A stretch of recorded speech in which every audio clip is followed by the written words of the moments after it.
दीभक्त्यादिगुणार्णवम् यतीन्द्रप्रवणम् वन्दे रम्यजामातरम् मुनिम् लक्ष्मीनाथसमारम्भाम् नाथयामुनमध्यमाम् अस्मदाचार्यपर्यन्ताम् वन्दे गुरुपरम्पराम् आचार्यन् तिरुवडिगळे शरणम् हरे रामेति कृष्णेति नाम संकीर्तनम् सदा लोकक्षेमाय कुर्वन्तम् प्रेमिकम् सद्गुरुम् भजे यत्प्रसादेन वचसाम् प्रसादादिगुणोदयः साविर्भवतु वाग्देवी मयि वाचा प्रसन्नया नारायणम् नमस्कृत्य नरम् चैव नरोत्तमम् देवीम् सरस्वतीम् व्यासम् ततो जयमुदीरयेत् व्यासाय विष्णुरूपाय व्यासरूपाय विष्णवे नमो वै ब्रह्मनिधये वासिष्ठाय नमो नमः कृष्णाय वासुदेवाय देवकी नन्दनाय च नन्दगोपकुमाराय गोविन्दाय नमो नमः।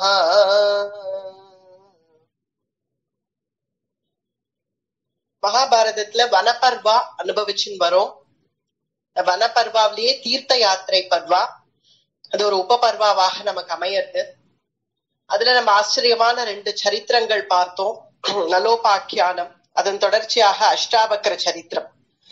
இது ரெண்டுமே தர்மபுத்திரர் போன்ற மத்த பாண்டவர்கள் எல்லாரும் தன் காதால கேட்ட சிரவணம் பண்ண 2 சரித்திரங்கள். இல்ல தீர்த்த யாத்திரையா புறப்பட்டு போர்ச்சே இப்போ வம்பெல்லாம் பேசிட்டு இருக்க கூடாது.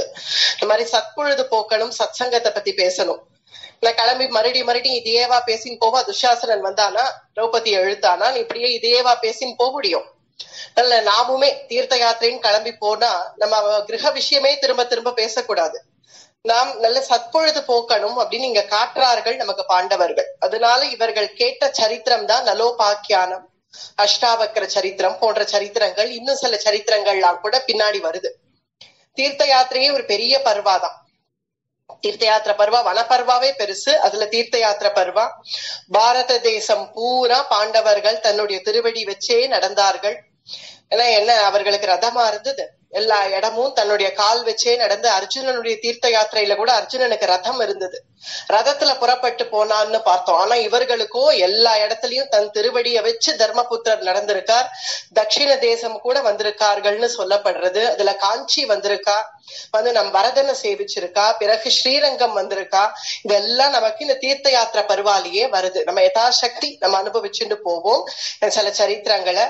அதுல நாம் அனுபவிச்ச சரித்திரம் தான் நலோபாக்கியானம், அஷ்டாவக்ர சரித்திரம். அதன் தொடர்ச்சியாக பாண்டவர்கள் இந்த சரித்திரத்தை கேட்டுண்டே பிரபாச கஷேத்திரம் வந்து சேர்ந்தார்கள். அதுதான் தர்மபுத்திரர் விரும்பினார். பத்ரிகாசிரம யாத்திரை புறப்படுறதுக்கு முன்னாடி பிரபாச கஷேத்திரம் போனா அவருக்கு ஒரு சபலம், எங்கேயாவது கிருஷ்ணன் இருந்தா அவனை பார்த்துட மாட்டோமா அப்படிங்கிற ஒரு ஆசைனால பிரபாச கஷேத்திரம் வந்து ஒரு நாள் 2 நாள் தங்கி பார்த்தார்கள். அங்க கிருஷ்ணன் இல்ல. பிரபாச கஷேத்திரத்துல கிருஷ்ணன் இல்ல. வாஸ்தவம் தானே, பகவான் துவாரகையில தான் இருப்பான்.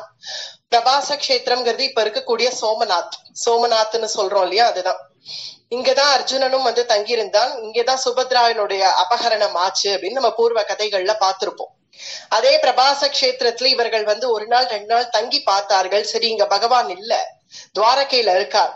சரி, எதுக்கு பகவானை தொந்தரவு பண்றது, நம்ம கிருஷ்ண தரிசனம் கிடைக்கல இந்த வாட்டி, புறப்பட்டுடலாமா அப்படின்னு நினைக்கிறார் தர்மபுத்திரர். ஒரு சமயம் என்ன, இவ்வளவு தூரம் வந்தோமே, பிரபாச கஷேத்திரம் வரைக்கும் வந்துட்டோமே, இன்னும் ஒரு 2 நாள் தங்கி இருந்தா ஒருவேளை கிருஷ்ண தரிசனம் கிடைக்குமோ? இல்ல இவர்களால துவாரகைக்குள்ள போக முடியாது. 13 வருஷம் நகர பிரவேசம் பண்ணக்கூடாதுன்னு பிரதிஜை பண்ணிட்டு வந்திருக்கார் தர்மபுத்திரர். வனவாசத்துலதான் இருக்கணும். அதனால அவர்கள் நகரத்துக்குள்ள பிரவேசம் பண்ண முடியாது. அதனால இங்க இருந்து பார்த்தார்கள். சரி, வேணா யாரையாவது விட்டு சொல்லிடுவோமே, தூது அனுப்பலாம்னு பார்த்தா எதுக்கு, அப்படியாவது எதுக்கு கிருஷ்ணன் இங்க வான்னு சொல்லி நம்ம சிரமப்படுத்துறதா? ஒருவேளை பகவான் தானா ஏதாவது காரியமா இங்க வந்தா பார்த்துட்டு போகலாம்னு தான் நினைச்சார்.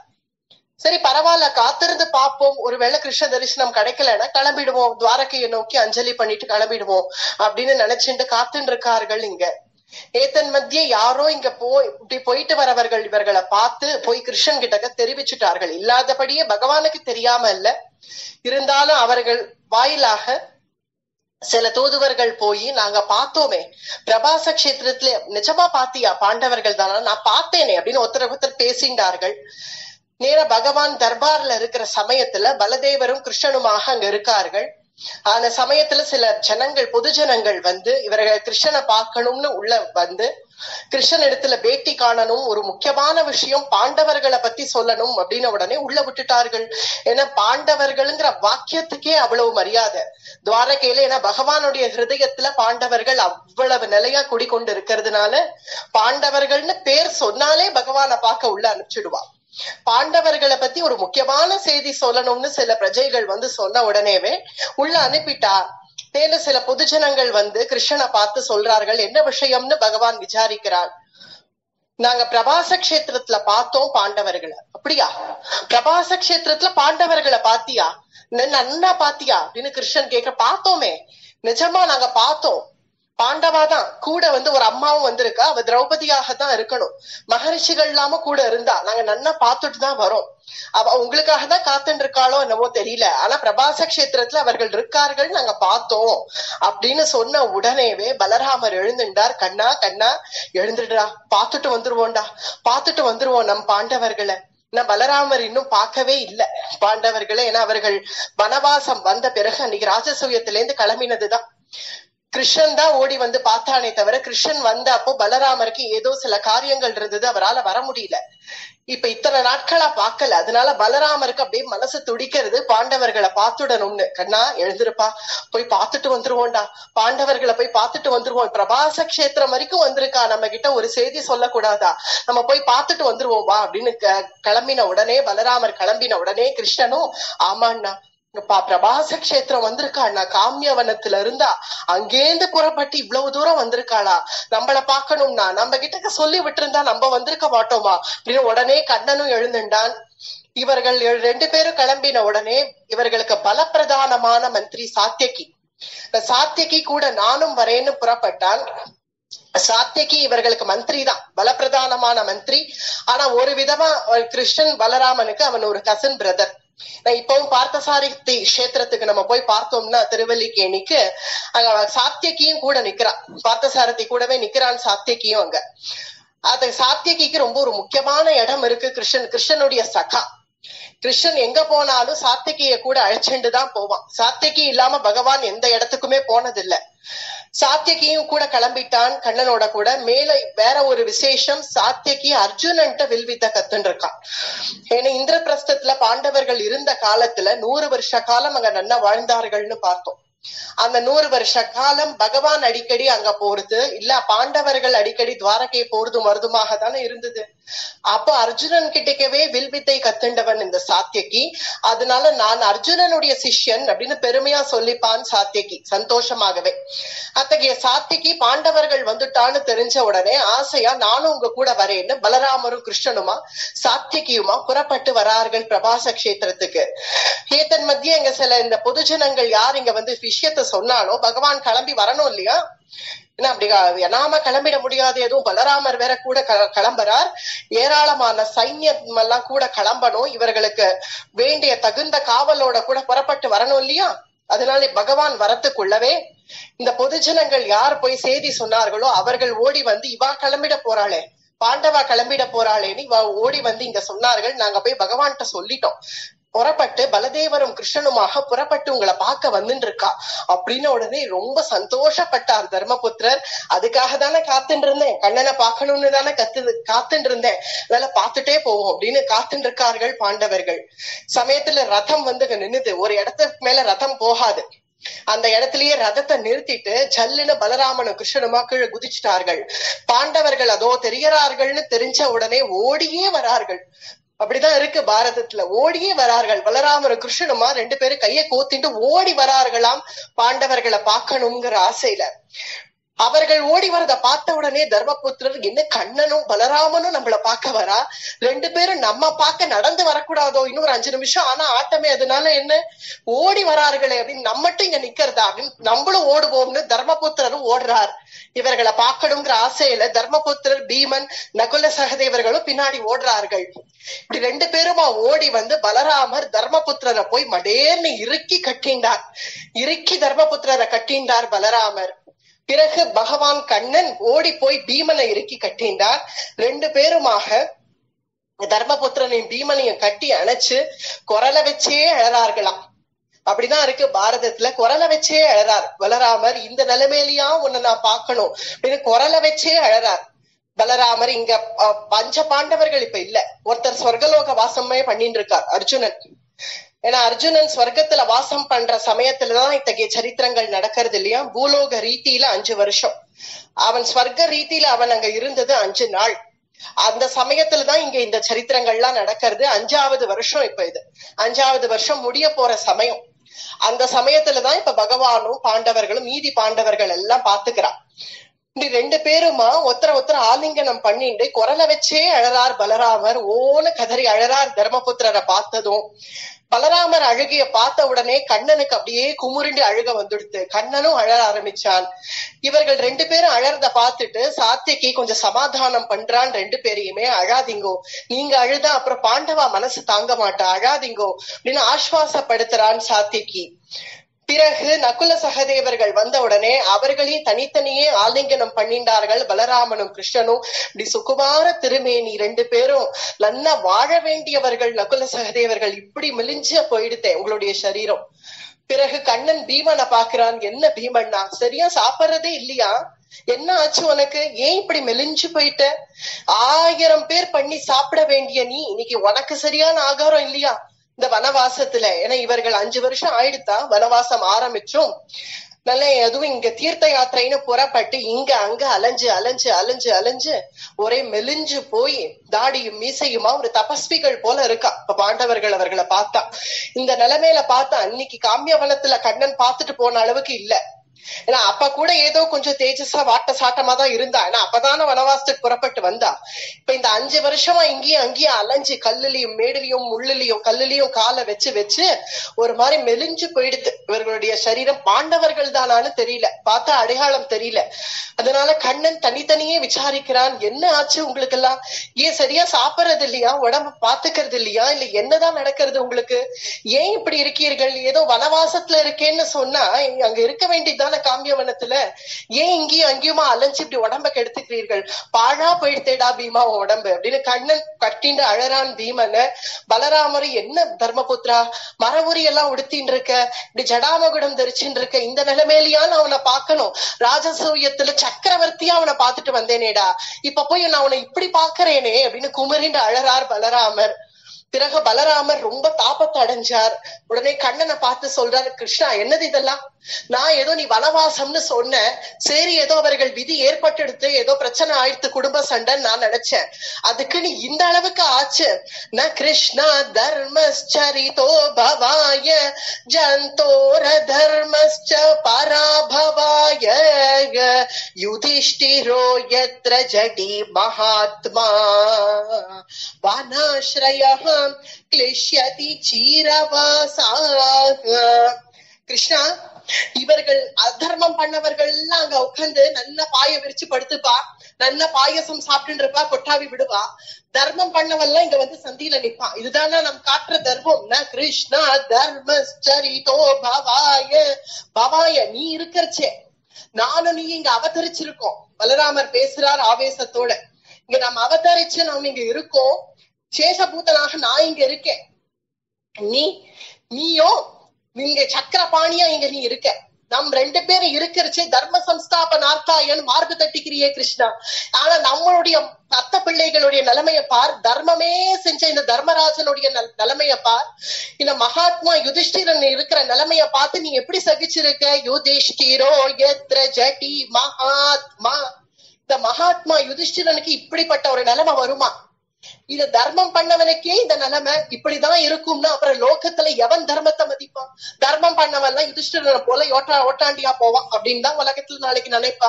இனி தர்மமே பண்ணக்கூடாதுன்னு நினைப்பா யாரா இருந்தாலும். அப்படி ஒரு சரித்திரம் அமையறதுக்கு நம்ம இடம் கொடுக்கலாமா? இதெல்லாம் எப்படி பார்த்து நீ சகிச்சுட்டு இருக்கேன்னு எனக்கு புரியல. நான் கிளம்புறேன் பாரு இப்ப யுத்தத்துக்கு. என் கலப்பை எடுடா சாத்தியகி, அஸ்தினாபுரத்தை அப்படியே இழுத்துட்டு போய் சமுதிரத்துக்குள்ள போடுறேன். ஏன்னா பலராமர் கிட்ட கலப்பைன்னு ஒண்ணு இருக்கு, அது ரொம்ப பயங்கரமான ஆயுதம். அந்த கலப்பைக்கு ஒண்ணு பிரதி கலப்பைன்னுலாம் ஒண்ணு கிடையாது.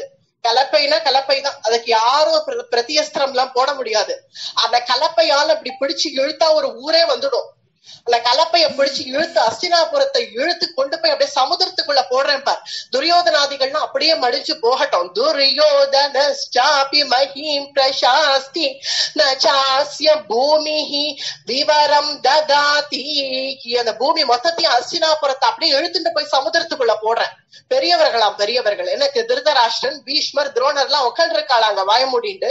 இதெல்லாம் பார்த்துட்டு அவர்களையும் சேர்த்து இழுக்கிறேன் பாரு. இழுத்துட்டு போய் மொத்தமா சமுதிரத்துக்குள்ள கொண்டு போய் அஸ்தினாபுரத்துல போடுறேன். அப்ப யார் என்ன தடுக்க முடியும்? எடு கலப்பைய, சாத்திக்கு கலப்பைய எடு அப்படின்னு பலதேவர் ஆவேசமா பேசுறார். பேசின உடனே சாத்திக்கு மீசைய முறைக்கினான். ஆமா பலராமண்ணா, நீங்கள் சொல்றதுதான் சரி, அப்படிதான் செய்யணும். சாத்தியகியும் கூட சேர்ந்து சொல்றான், சரி அப்படிதான் செய்யணும். கலப்பை எடுத்துட்டு வரேன், ஏதோ ரதத்துலதான் இருக்கு, எடுத்துட்டு வரேன், வாரம் அப்படியே புறப்படுவோம். இனி இத்தகைய பாண்டவர்களுக்கு இந்த நிலைமை ஏற்பட்ட பிறகு நாம் எப்படி இதை சகிச்சுட்டு இருக்க முடியும்? என் தர்மபுத்திரருக்கு தானே நியமனம். ஏதோ வனவாசம் ஒத்துண்டு வந்துட்டேன் இவர் வந்து இங்க உட்காந்து இருக்கார். ஆனா நமக்கு ஒண்ணு நியமம் இல்லையே. நம்ம போலாமே, நம் யுத்தத்துக்கு போலாமே. யுத்தத்துக்கு போய் தர்மபுத்திரர் வேணா 13 வருஷம் கழிச்சு வரட்டும். ஆனால் நாம் இப்பவே போய் அவர்களோட யுத்தம் பண்ணி ராஜ்யத்தை முதல்ல பிடுங்குறோம். கஷ்டப்பட்டு உழைச்சு சம்பாதிச்ச சொத்து தர்மபுத்திரருடைய சொத்து, அதுவும் அவர் பாண்டு மகாராஜன் சம்பாதிச்ச சொத்து அங்க ஏராளமா இருக்கு. அதை எதையோ அவர்கள் கொடுக்கறதாக இல்ல. சாத்திக்கு தானே கூட இருந்து எல்லாம் பார்த்தான். பகவான் கண்ணன் பேசரிச்சே, இந்திரபிரஸ்தத்தை கையில வாங்கரிச்சே சாத்திக்கு கூட இருந்ததுனால அவனுக்கு தெரியும். சாத்தியகி சொல்றான், ஏராளமான பாண்டு மகாராஜனுடைய சொத்து அவர்கள் கையில இருக்கு, அத குடுன்னு கிருஷ்ணன் போய் கேட்டு இருக்கான்னா பலராமண்ணா கொடுக்கறதாகவே இல்லையா.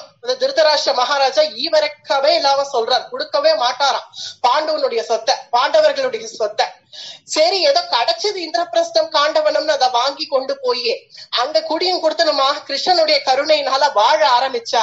இவன் தன் சொந்த உழைப்புல திக்விஜயம் பண்ணி ராஜசூயம் பண்ணி இவன் சொந்த உழைப்புனால தான் முன்னுக்கு வந்து உட்கார்ந்தா இவ சூதாடி பிடுங்கிப்பாலாம். இதெல்லாம் நாம் பார்த்துட்டு பேசாம இருப்போமா? சரி இவர்கள் வேணா 13 வருஷம் கழிச்சு புறப்பட்டு வரட்டும், நாம் இப்பவே போய் அவர்களோட யுத்தம் பண்ணி முதல்ல ராஜ்யத்தை பிடுங்கணும். அவர்கள் அநியாயமா கைப்பற்றி வச்சிருக்கா இவர்களுடைய ராஜ்யத்தை. ராஜ்யத்தை முதல்ல நாம் பிடுங்கி தர்மபுத்திரர் வரட்டும் 13 வருஷம் கழிச்சு நாம் அதுக்குள்ள அபிமன்யுவுக்கு, நம் பிள்ளை அபிமன்யுவுக்கு பட்டாபிஷேகம் பண்ணுவோம். தாத்தோ அபிமன்யு பிருத்திவீம் பிரசாஸ்து யாவத்ரதம் தர்மபிருதாம் வரிஷ்டஹ யுதிஷ்டிரஹ பாரயதே மகாத்மா தியூதே யதோக்தம் குரு சத்தமேன. தாத்தோ அபிமன்யு, அபிமன்யு சுபத்ரையினுடைய பிள்ளை. சுபத்ரைக்கும் அர்ஜுனனுக்கும் பிறந்த பிள்ளை. அவன் தான் இப்ப மூத்தவன். ஏன்னா திரௌபதியினுடைய மக்கள் அபிமன்யுக்கு அப்புறமா பிறந்தவர்கள் தான். அபிமன்யு தான் இப்ப மூத்தவன் இவர்கள்ல. ஏன்னா முதல்ல கடோத்கச்சன் பிறந்தாலுமே அவன் ராட்சச ராஜனாக போயிட்டான்.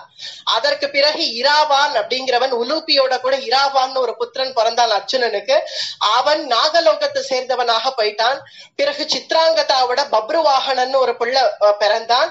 அவன் அங்க பப்ருவாகனனை சித்ராங்கதாவுடைய தகப்பனாருக்கு ஸ்வீகாரமாக கொடுத்துட்டான் அர்ஜுனன். அதனால இனி இங்க இந்திரபிரஸ்தத்துக்கு யாருன்னு பார்த்தா அதுக்கு பிறகு அபிமன்யு தான் இங்க மூத்தவன்.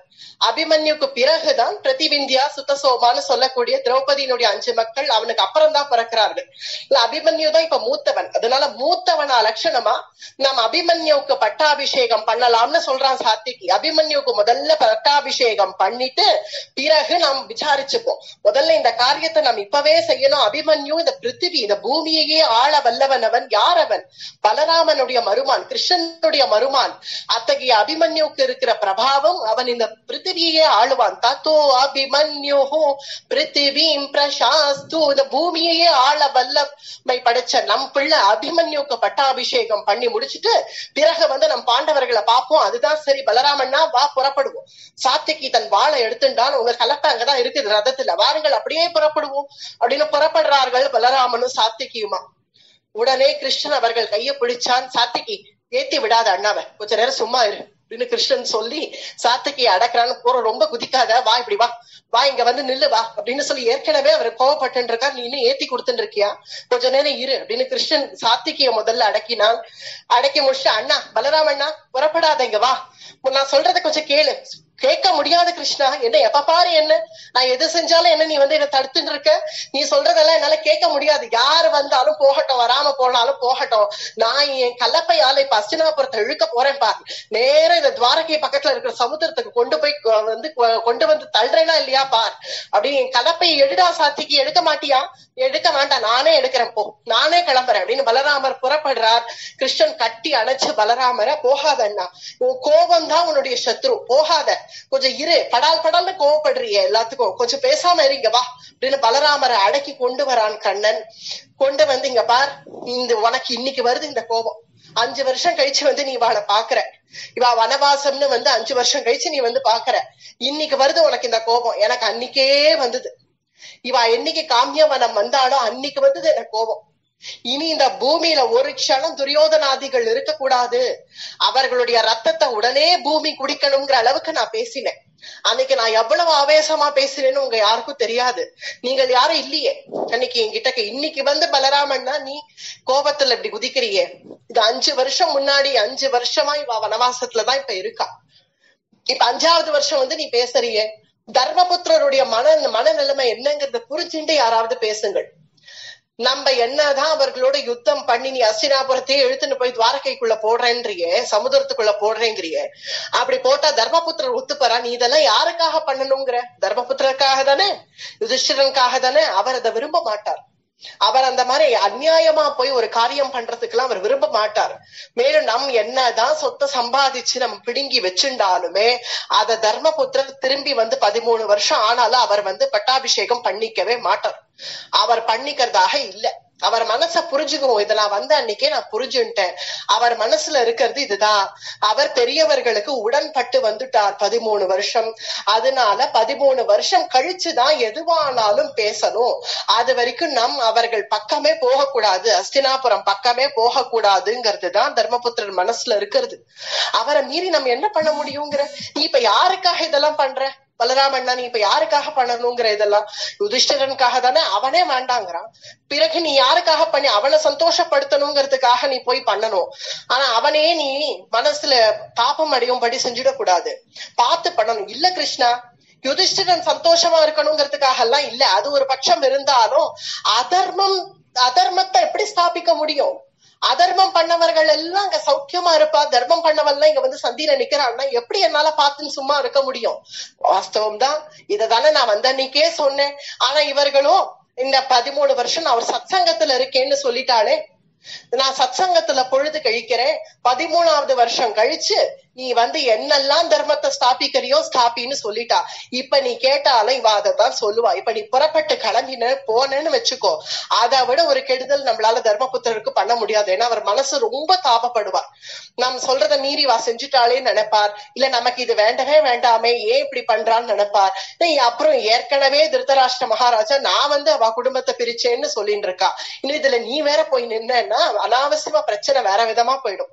நம் பொறுமையா செய்ய வேண்டிய காரியம், அஸ்தினாபுரத்தை தூக்கி உள்ள போட்டுருவ, உள்ள போட்ட பிறகு அங்க தண்டிக்கப்பட வேண்டியவர்கள் கௌரவர்கள் தான், அவர்களால நீ பிரஜைகளையும் சேர்த்து உள்ள போட்டுருவ, பிரஜைகளையும் சேர்த்து சமுதிரத்துக்குள்ள போட்டுருவ. பிறகு தர்மபுத்திரர் யார வச்சுட்டு அரசாட்சி பண்ணுவார், இல்ல பிரஜைகள்லாம் ஏன் பாதிக்கப்படணும், கோபத்தினால ஒரு முடிவு எடுக்காதண்ணா, கொஞ்சம் பொறுமையா இரு அப்படின்னு என்னமோ போடா. பலராமர் பாக்குறாரு, என்னமோ போ, ஆனாலும் எனக்கு இது கொஞ்சம் கூட பிடிக்கல இந்த மாதிரி நடந்துக்கிறது, நாம அன்னைக்கே கிளம்பி இருக்கணும், நான் வந்திருக்கணும் உன் கூட, ஏதோ நீ போயிட்டு வந்த சரி ஏதோ வனவாசம்னு சொன்ன, இவர்களை நேரா பாக்குற வரைக்கும் அதனுடைய தாக்கம் எனக்கு புரியல, இப்ப நேரா பார்த்த உடனேதான் என் மனசுல அவ்வளவு தாபம் ஏற்படுறது.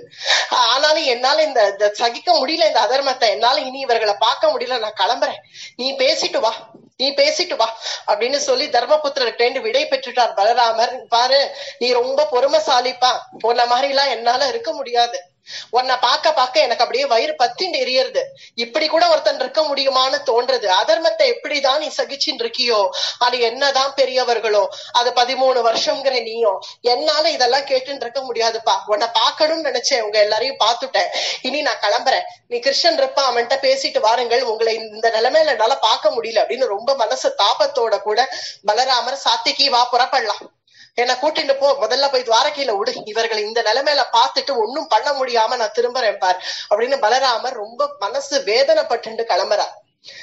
பிறகு யுதிஷ்டிரர் வந்து கிருஷ்ணனை ஆலிங்கனம் பண்ணிட்டார். நல்லவேளை கிருஷ்ணா காப்பாத்திட்ட.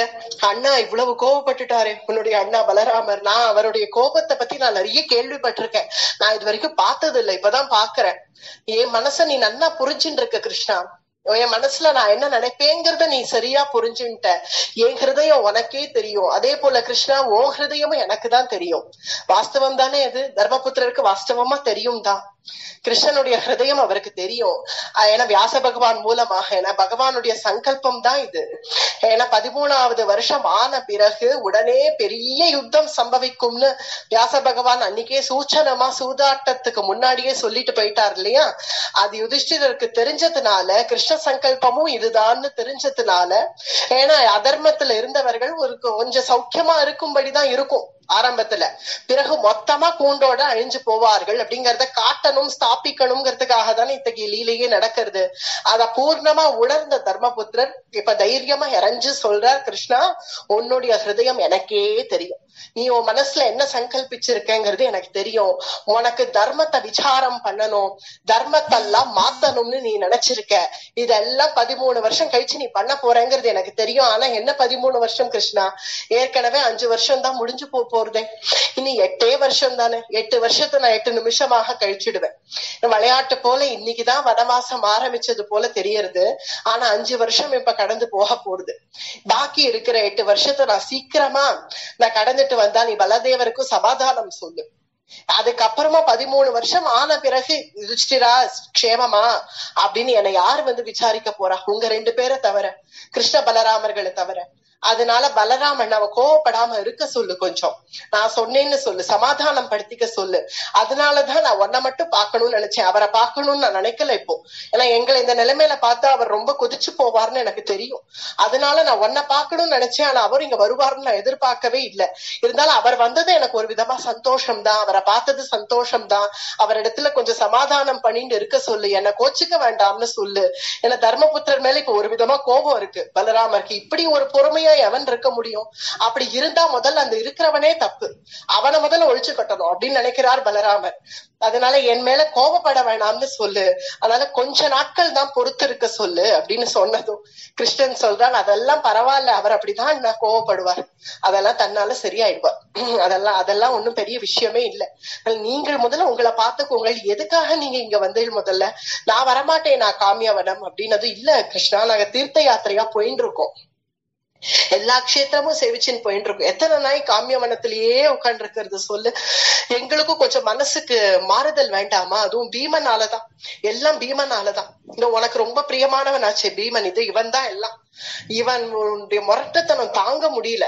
ஏன்னா அங்க இருந்துட்டே இருந்தா அவனுக்கு நடந்த சம்பவங்களையே நினைச்சு நினைச்சு நினைச்சு மனசு கொதிச்சு போய் அவனுக்கு ஒரு மாதிரி பித்து பிடிச்சா போல ஆயிட்டான் பீமன். அவனுக்கு ஒரு மாறுதல் வேணும்னு தான் அவனை அழைச்சிட்டு வந்தோம் அப்படின்னதும் பீமனை போய் கண்ணன் கட்டிக்கிறான். ஏன் நான் பீமன்னா ஏன் இப்படி எல்லாம் பண்ற? ஏற்கனவே தாபத்துல இருக்கா எல்லாரும், இன்னும் நீ வேற இந்த மாதிரி எல்லாம் பண்ணிட்டு இருந்தா எல்லாருக்கும் இன்னும் மனசு கஷ்டமா இருக்காதா அப்படின்னது. நான் என்ன கிருஷ்ணா வேணும்னா பண்ணேன்? பீமன் சொல்றான், நான் என்ன வேணும்னா பண்ணேன், ஏதோ என் மனசுல ஏற்பட்ட தாபம் அதனால அந்த மாதிரி வெளிப்பட்டது. ஆனா இப்ப ஒண்ணும் அப்படிலாம் இல்ல. நான் மகரிஷிகள்கிட்ட நான் புராணம், விதிகாசம், சரித்திரங்கள் எல்லாம் கேட்டுட்டு வரேன் இல்லையா, அதனால இப்ப என் மனசெல்லாம் லேசாயிடுது. ஆனா அந்த துஷாசனன் துரியோதனனை விட்டுருவேன்னு மட்டும் நினைக்காத, அது என் மனசுல இருக்கத்தான் இருக்கு, அது இருக்கட்டும், அது இருக்கணும். கிருஷ்ணன் சொல்றான் அது இருக்கணும், அது இருந்தாதான் நம்ம இனிமே 8 வருஷம் கழிச்சு நாம் பண்ண வேண்டிய காரியத்துக்கு முக்கியமா இருக்கணும். அந்த க்ஷாத்திரம்ங்கிறது இருக்கணும், அதை வெளிப்படுத்துற இடம் இது இல்ல. நீ இங்க வந்து உங்களுடைய அண்ணன் தம்பிக்குள்ள நீ வெளிப்பட்டுக்க கூடாது. கோபத்தெல்லாம் மனசுல வச்சுக்கோ எல்லாத்தையும். அடுத்த 13 வருஷம் கழிச்சு நடக்க போறது பாரு ஒரு தர்ம விசாரம், அப்ப வெளிப்படுத்தாதெல்லாம், இப்ப வெளிப்படுத்தாத, இப்ப உன் மனசுல சாந்தமாவே இரு அப்படின்னு கிருஷ்ணனும் சமாதானம் பண்ணான் பீமனை. பிறகு கொஞ்ச நேரம் இவர்களோட சம்பாஷணை பண்ணி முடிச்சுட்டு பிறகு பலராமர் இத கூட சொல்லி பார்த்தார் கிளம்புறதுக்கு முன்னாடி, நீங்க வேணா பேசாம துவாரகைக்கு வந்துருங்கோ, மீதி வருஷம் அங்க இருங்கோ, நான் பேசிக்கிறேன் அந்த பெரியவர்கள்ட்ட எல்லாம், நான் பாத்துக்கிறேன்னு சொன்னார். அதுவும் தர்மபுத்திரர் ஒத்துக்கல. அது அந்த கோபத்துலதான் இப்ப பலராமர் கிளம்பி போயிருக்கார். பிறகு கிருஷ்ணன் கேக்குறான், இப்ப அதையே அண்ணாதான் சொன்னாரே, பலராமண்ணாதான் சொன்னாரே துவாரகைக்கு வந்துருவோன்னு, நீங்க வேணா அங்க வந்துடலாமே, ஏன் இவ்வளவு கஷ்டப்பட்டு? நாங்க பேசிக்கிறோம், அவர் சொன்னதுதான் நானும் சொல்றேன், நான் பேசிக்கிறேனே, என்ன இப்ப பெரியவர்கள் என்ன நீ திருத்தராஷ்டிரனை தானே சொல்ற, அவர் பெரியவராக்கும், அவர்கிட்ட போய் நான் பேசிக்கிறேன், அவர் என்ன பண்ணிடுவார்? இன்னும் சத்திய பிரதிஜை எல்லாம் என்ன அவர் முதல்ல அவர் பண்ண சத்தியத்தை காப்பாத்துறாரா? பாண்டவனுடைய சொத்து எல்லாம் பிடுங்கி வச்சுட்டு இருக்கார், அநியாயமா நடந்துட்டு இருக்காரு, அவருடைய அரசவையில ஒரு பெரிய அநீதி நடந்திருக்கு, அதெல்லாம் என்ன சத்தியத்தை காப்பாத்துறவர் அவர் முதல்ல, அவரிடத்துல பண்ண சத்தியத்தை போய் நீங்கள் காப்பாத்தணும்னு நினைக்கிறீங்களே, நீங்க துவாரகைக்கு புறப்பட்டு வந்துள்ளாமே அப்படின்னு பகவான் மறுபடியும் பாசத்தினால பேசுறார். அதுக்கு மறுபடியும் தர்மபுத்திரர் சொல்றாரு, என்ன கிருஷ்ணா எத்தனை தடவை நீயும் கேட்ப, நானும் எத்தனை தடவை சொல்றேன், துவாரகைக்கெல்லாம் வந்து இருக்க முடியாது, நான் வனவாசம்னா வனவாசம் தான், நான் இங்கதான் நான் இருப்பேன், எனக்குதான் அந்த நியமம், ஆனா மத்தவர்களுக்கு இல்ல, நீ இவர்கள் வரதா இருந்தா நீ தாராளமா அழிச்சுன்னு போ, பீமனோ நக்கலனோ சகதேவனோ இல்ல திரௌபதியோ அவர்கள் வரதா இருந்தா நீ அழிச்சுன்னு போ, நான் வனவாசத்துலதான் இருப்பேன். அது எப்படி அவர்கள் வருவா? மீதி பாண்டவர்கள் தர்மபுத்திரரை விட்டுட்டு வருவாரா, இல்ல திரௌபதி தான் வந்துருவளா? ஆனா மத்தவர்கள் வரமாட்டான்னா, வந்தா நீயும் தான் வரணும், நீயும் வா, எல்லாரும் சேர்ந்து போவோம், அங்க போய் இருக்கலாமேன்னு எவ்வளவோ கண்ணனும் சொல்லி பாக்குறான்னு அதை கேட்கறதாக இல்ல.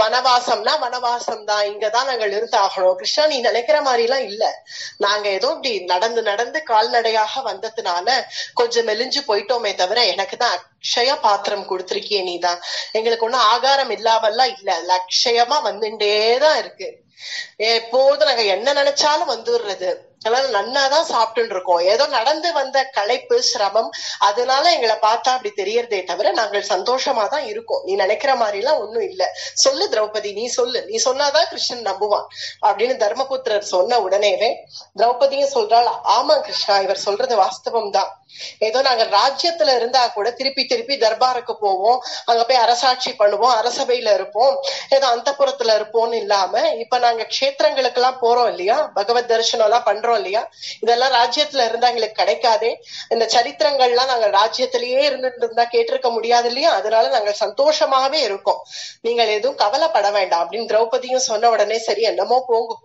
ஏதோ நீங்கள் அடைஞ்ச கஷ்டத்துக்கு ஒரு சமாதானம் நீங்களே பண்ணிக்கிறீர்கள், இத நான் எப்படி இனிமே நான் என்ன சொல்றது, இனி இப்ப என்ன எங்க பயணம், இப்போ பத்ரிகாசிரமமா அப்படின்னு கிருஷ்ணன் கேட்டதும் ஆமா பத்ரிகாசிரமம் தான் போறோம், பகவத் தரிசனத்துக்காக போறோம்.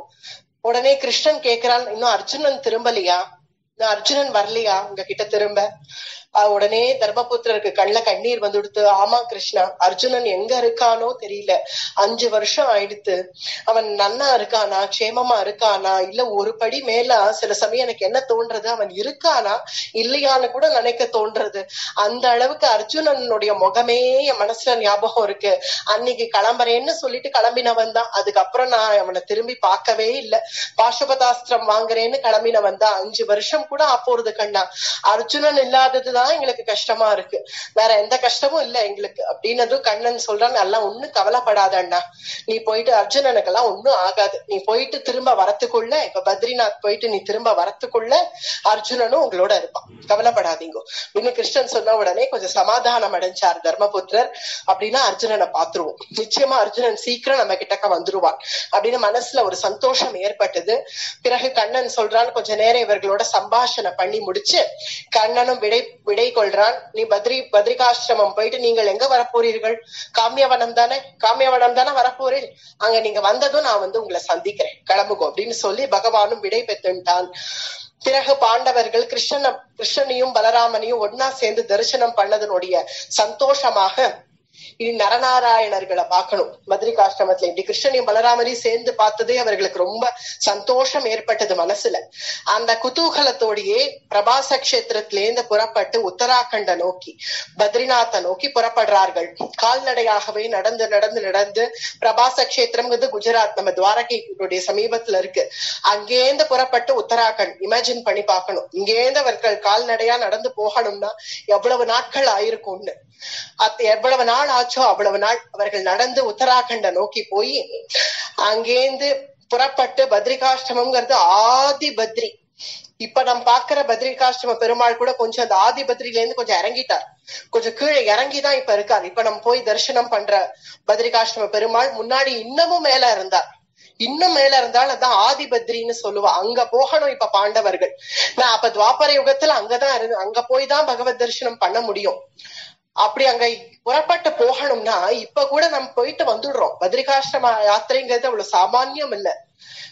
இப்ப ஏதோ நம் வசதிகள் வந்திருக்கு, அப்படி போயிட்டு வந்துடுறோம். ஆனா இப்பவுமே நமக்கு நிறைய சிரமங்கள் ஏற்படுறது. ஏன்னா புறப்பட்டு போனா கூட அப்படி சுலபமா தரிசனம் கிடைச்சிடாது. எத்தனையோ தடவை லேண்ட்ஸ்லைட் எல்லாம் கூட ஆறுது. அத மாதிரி அடியனுக்கே அனுபவங்கள்லாம் ஏற்பட்டிருக்கு. பத்ரிகாசிரம யாத்திரை போச்சு, திடீர்னு லேண்ட்ஸ்லைட் ஆயிடும், போக முடியாதுன்னு நிறுத்தி வச்சிருவா. சில சமயம் தரிசனம் கிடைக்கும், சில சமயம் தரிசனம் கிடைக்காமலே கூட திரும்பி இருக்கா. அப்படிலாம் இப்பவே அவ்வளவு பரிசிரமம் இருக்கறச்சே, அப்போ ஒண்ணு சாமானியம் இல்ல, நடந்து நடந்து போகணுங்கிறது. இப்ப கொஞ்சம் பொல்யூஷன் எல்லாம் இப்ப கொஞ்சம் குளிர் கம்மின்னு பேரு, 0 டிகிரிக்கு கீழே தான் இருக்கும் இப்பவுமே பத்ரிநாத் போய் பார்த்தோம்னா. ஆனா இப்ப அதுவே கம்மின்னு பேரு. இவர்கள் பாண்டவர்கள் போன காலத்துல துவாபர யுகத்தினுடைய முடிவு அப்போ என்ன எப்படி இருக்கும், பூர்ணமா பனிப்பிரதேசமாவே இருக்கும். பனிலேயேதான் அவர்கள் நடந்து போகணும். எங்க பார்த்தாலும் மேக முட்டம் போல பனிமுட்டம், எதிர வரவர்கள் கூட கண்ணுக்கு தெரியாது. அத்தகைய பனிப்பிரதேசத்தை தாண்டிதான் இப்ப பத்ரிகாசிரமம் போய் சேவிக்கணும் அப்படின்னு இருக்கறச்சே எவ்வளவு பரிசிரமப்பட்டிருப்பார்கள் பாண்டவர்கள் நாம் நினைச்சு பார்க்கணும். மனுஷ ரீதியில ஏன்னா அவர்கள் தேவர்களுடைய அவதாரம்ங்கிறதெல்லாம் வேற. பெரும்பாலும் அவர்கள் தேவர்களுடைய அவதாரம்ங்கிற ரீதியில பூலோகத்துல இருக்கிறது இல்ல, மனுஷ ரீதியில தானே இருக்கார்கள் பாண்டவர்கள். மனுஷ ரீதியா அவர்கள் புறப்பட்டு கால்நடையா நடந்து நடந்து பனிப்பிரதேசத்தை தாண்டி பத்ரிகாசிரமம் போகணுங்கிறது சாமானியம் இல்ல. அப்படியே தடுக்கி தடுக்கி தடுக்கி தடுக்கி விழறார்கள்.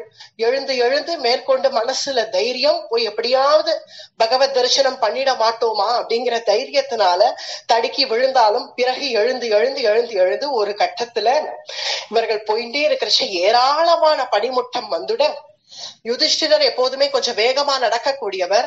அவர் வேகமா முன்னாடி போயிடுறார். அப்படி அவர் வேகமா முன்னாடி போச்சு, அவருக்கு பாதை பண்ணி கொடுக்கணும், இடையில இருக்கிற அந்த பனிமுட்டத்தை எல்லாம் கொஞ்சம் விலக்கி விடணும், தள்ளி விடணும்ங்கிறதுக்காக பீமசேனன் யுதிஷ்டிரருக்கும் முன்னாடி போறான். முன்னாடி போய் அவர்களுக்கு பாதை ஏற்படுத்தி கொடுத்துன்னு போறான்.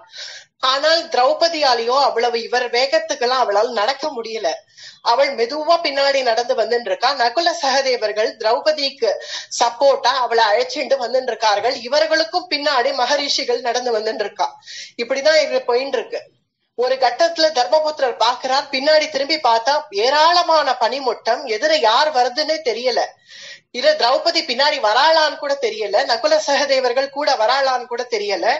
இந்த கட்டத்துல தர்மபுத்திரர் பார்த்துட்டு, என்ன பீமா, நம் பாட்ட நடந்து வந்துட்டோமே, முன்னாடி நம்ம அவசரப்பட்டுட்டோமோ, நம்ம இங்கேயே காத்து இருப்போம், ஏன்னா இன்னும் திரௌபதி வரலையே, நகுல சகதேவர்கள் வரலையே, இன்னும் மகரிஷிகள் எல்லாமும் வரலையே, நம் வேக வேகமா இனி போக கூடாது, நான் இனிமே மெதுவா நடக்கிறேன், நான் இவர்களுடைய வேகத்துக்கு ஏத்த மாதிரி நான் நடக்கிறேன், நீயும் அப்படியே நட, நம்ம வேகமா போயிட வேண்டாம், இனி நம்ம எல்லாரும் சேர்ந்தே போவோம், பனிமுட்டம் ரொம்ப ஜாஸ்தியா இருக்கு, இங்க ஒருத்தர் தொலைஞ்சிட்டா கூட அடுத்தவர்கள் கண்டுபிடிக்கிறது ரொம்ப கஷ்டம், அதனால எல்லாரும் சேர்ந்தே போவோம், காத்திருப்போம் அப்படின்னு காத்துட்டு இருந்தார்கள் பீமன் யுதிஷ்டிரருமா.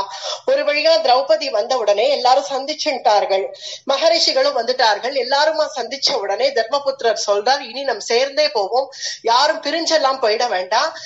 உடனே மகரிஷிகள் தௌமியர் சொல்றார், நீங்க போங்கோப்பா, நீங்க 5 பேரும் ஒன்னாவே போங்கோ, 4 பாண்டவர்கள் திரௌபதி நீங்கள் சேர்ந்து போங்கோ, எங்களை பத்தி கவலைப்பட வேணாம், எங்களுக்கு எல்லாம் பாதை தெரியும், நாங்க நிறைய தடவை பத்ரிகாஷ்டமம் வந்திருக்கோம் தான், நாங்க கொஞ்சம் அங்கங்க விசிராந்தி எடுத்துட்டாலும் நாங்க வந்துடுவோம், நீங்க 5 பேரும் சேர்ந்தே போங்கோ, பிரியாதீங்கோ அப்படின்னு தௌமியர் சொன்ன உடனே பிறகு பாண்டவர்கள் திரௌபதி அழைச்சிண்டு சேர்ந்தே போறார்கள். யாரும் பிரிஞ்சு போக வேண்டாம், பனிமுட்டம் ஜாஸ்தியா இருக்குன்னு போறார்கள்.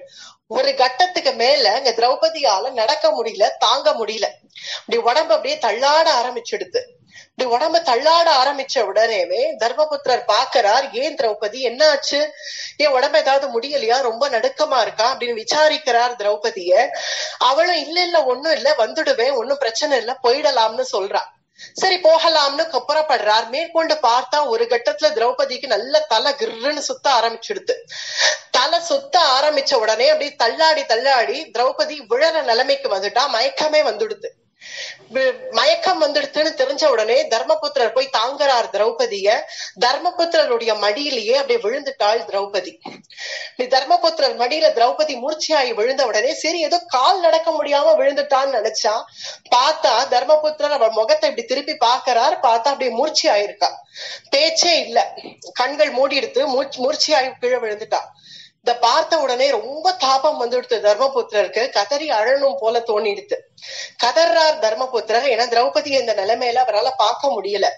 உடனே அழ ஆரம்பிச்சார் பீமனை பார்த்து, பீமா திரௌபதி மூர்ச்சி ஆயிட்டா, பாத்தியா இவள் நிலைமைய பாத்தியா அப்படின்னு பீமனை பார்த்து யுதிஷ்டிரர் கதறி கதறி அழ ஆரம்பிச்சிட்டார்.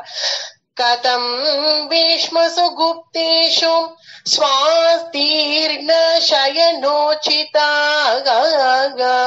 பூமௌ நிபதிதா சேதாக சுகார்ஹா வரவர்ணினி. பீமா திரௌபதி மூர்ச்சியே ஆகி விழுந்துட்டா. அவ முகத்தை பார், அவ முகத்துல இருக்கிற தேஜஸ் எல்லாம் குறைஞ்சுட்டு வருது. இதெல்லாம் பார்த்தா எனக்கு என்னமோ இவளுக்கு ஏதோ ஆயிடுத்தோன்னு பயமா இருக்கு. என்ன பீமா, நம் பாட்டு பத்ரிகாசிரம யாத்திரைன்னு புறப்பட்டு வந்துட்டோமே, ஒரு க்ஷணம் நம்ம யோசிக்கலையே திரௌபதியால வர முடியுமா அப்படின்னு நம்ம யோசிச்சோமா? யோசிக்கவே இல்லையே பீமா. நம்ம எப்பவும் நம்மளை பத்தி தான் யோசிக்கிறோமோ, இவளை பத்தி நம்ம யோசிக்கிறதே இல்லையோ, இவளை பத்தி நம்ம யோசிச்சே பாக்கலையோ. இவள் ஒரு ஸ்திரீ ஆச்சே, இவளால நமக்கு சமானமா இப்படி அதுவும் பனிப்பிரதேசத்துல நடந்து வர முடியுமான்னு நம்ம யோசிச்சோமோ இல்லையோ எனக்கு தெரியல. இப்படி அவள் கோமளமா இருக்கக்கூடிய சரணம் நம்மளோட கூட சேர்ந்து இந்த 5 வருஷமா நடந்து நடந்து நடந்து நடந்து எப்படி ஆயிடுத்து பார். அவ பாதத்தெல்லாம் பார், எங்க பார்த்தாலும் ஒரே புண்ணு வந்து கொப்பளிச்சிடுது. கொஞ்சம் மியூட் போடுங்க பிளீஸ், யாரோ அன்மியூட்ல இருக்கேன்.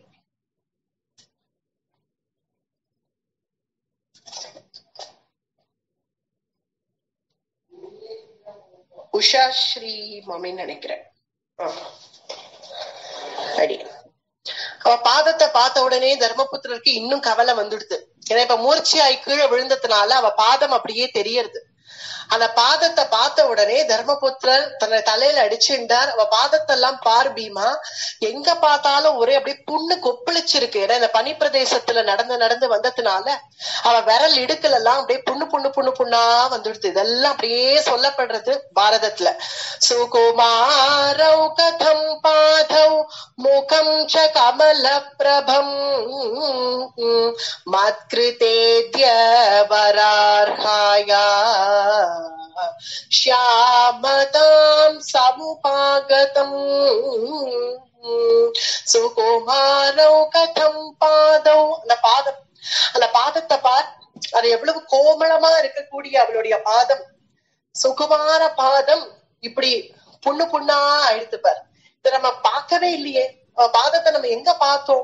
நம்ம நடந்து வந்து வந்து வந்து கடைசியில பார்த்தா இப்பதான் தெரியறது அவளுடைய பாதம் இப்படி இவ்வளவு புண்ணா இருக்கு, ரணமா இருக்கு பீமா. ஹிருதயம் அப்படியே உடஞ்சிடும் போல இருக்கு இத பார்த்த உடனே. சுகுமாரமா இருக்கக்கூடிய அவளுடைய பாதம் இப்படி ஆயிடுத்து. அதுவும் முகத்தை பார், அந்த தேஜஸ் பொலிவெல்லாம் போய் அலைச்சல்னால முகம் ச கமல பிரபம், அந்த முகத்துல அவ்வளவு வாட்டம் வந்துடுது. இதெல்லாம் பாக்குறதுக்கா நானும் நீ உயிரோட இருக்கோம் பீமா. நான் என்னைக்குமே இவளை நான் என்ன செஞ்சுட்டேன்னு எனக்கு தோன்றது.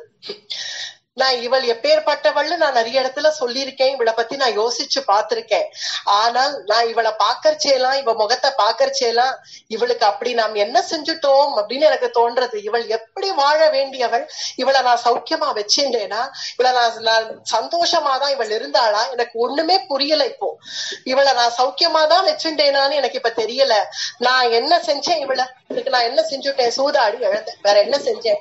கிமிதம் தியூதகா மயா கிருதம புத்தினா ஆதாய கிருஷ்ணாம் சரதா வனே மிருககணாயுதே கிமிதம் தியூதகாமேன. தியூதத்துல நான் இவளை இழந்துட்டேன், அதை தவிர நான் வேற என்ன செஞ்சுட்டேன்? இவளுக்கு நான் ஒரு நல்லது செஞ்சேனா? தியூதத்துல இழந்ததை தவிர. நீ கூட அன்னைக்கு சொன்னியே பீமா, என்ன கோச்சிண்டிய தியூத அரங்கத்துல நம்ம எப்பேற்பட்ட ரத்னத்தை இழந்தோம் பத்தியான்னு சொன்னியே, வாஸ்தவம். ஆனா நான் ரத்னமாலாம் இவளை நினைக்கல. என் உயிர் மூச்சே இவள்தான். இவள் இல்லைன்னா இனி அடுத்த க்ஷணம் நானே இல்ல. அந்த நிலைமையில இவள் பாதத்தை கூட கவனிக்காம நான் எப்படி இருந்தேன்? 5 வருஷமா இருந்தா எனக்கு புரியல. ஆனா கல்லிலையும் முள்ளிலையும் போய் இவளுக்கு ஏதாவது காலணி கூட நம்ம கொண்டு வராம போயிட்டோமே. ஏன்னா அன்னைக்கு பெருசா சொல்லிட்டேனே துருபத மகாராஜன் இவளுக்கு வேண்டிய வசதியெல்லாம் செஞ்சு கொடுப்பேன்னு. ஆனா ஒண்ணு நம்ம செஞ்சு கொடுத்ததாக எனக்கு தெரியலையே. இப்படி இவளை போட்டு வாட்டி வதைக்கிறோமே, ஒரு வானதி புஷ்பத்தை வெயில்ல போட்டு வாட்டுன்னு வாட்டுறது போல வாட்டி வதைக்கிறோமேன்னு எனக்கு தோன்றது. இதெல்லாம் பார்க்க இனி என்னால உயிரோட இருக்க முடியாது பீமா. இந்த நிலைமையில இவ்வளவு அபராதம் பண்ணி நான் ஒருத்தன் பண்ற அபராதம் நீ மொத்த குலத்தையும் பாதிக்கிறது பத்தியா? கிமிதம் தியூத அரங்கத்துல நான் ஏதோ ஒரு அபராதம் பண்ணிட்டேன். நான் ஒருத்தன் பண்ண அபராதம் என்னோட போக கூடாதா?